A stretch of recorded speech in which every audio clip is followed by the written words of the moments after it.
Virus comes to your lungs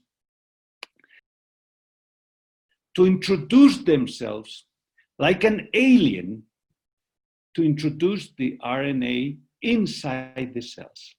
Why does a virus want to do that? Because this is his mechanism of reproduction. This injection of the RNA within the cells, it begins the reproduction in the Golgi bodies, in the lysosome, and it changes the code of that cell so that that cell is no longer producing its normal requirement metabolites. The cell now becomes a slave and produces more and more coronavirus. And so this reproduction comes to a point where there is an explosion. Pneumolysis is a new term I propose to the world, a biological agent that is creating a viral attack and destroying the lung cells, the most fundamental cells.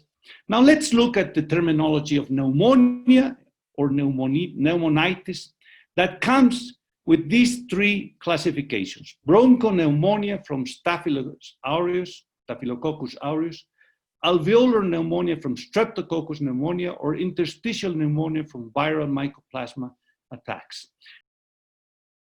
If you look at these three conditions, the alveoli are attacked, but they are not destroyed, mostly. Some destruction may be evident, but or alveolar pneumonia or interstitial pneumonia. So the new terminology comes as a result of coronavirus. We have used the old terminology that comes from the previous century. We need to evolve in the understanding of diseases of the lung. So pneumolysis is the term I propose because it means, pneumo means the lung, and lysis means destruction. And this extreme viral destruction from this terrible coronavirus means that it pulverizes the cells, it destroys the cells. Now, this destruction of the alveolo-capillary tissue, of course, brings serious compromise to the transport of oxygen to the blood. We use in high altitude the oxygen transport triad, and we apply it now to COVID. Then we have a pneumodynamic pump, which is the pump that moves air in and out of the lungs. The hemodynamic pump is the pump, the heart that is pumping the fluid that is blood. And this has a respiratory rate in respiration and a tidal volume. And in the heart, it has a heart rate. You see, the two pumps have a rate and stroke volume and tidal volume. They have the same mechanism because it follows physics. Biology has to respect the laws of physics. And this is circulation in a minute, and this is respiration. And this is hemoglobin. So what happens when this occurs? Respiratory rate suddenly increases, tidal volume increases, heart rate increases, and stroke volume increases. Now the heart tries to compensate the lung deficiency, but it is extremely limited in its capacity to do so. And what happens on top of this? If there's hemorrhage, if there's attack, vascular attack, hemoglobin goes down, and you are in a serious compromise. So COVID-2 puts you on the summit of Mount Everest in a matter of days.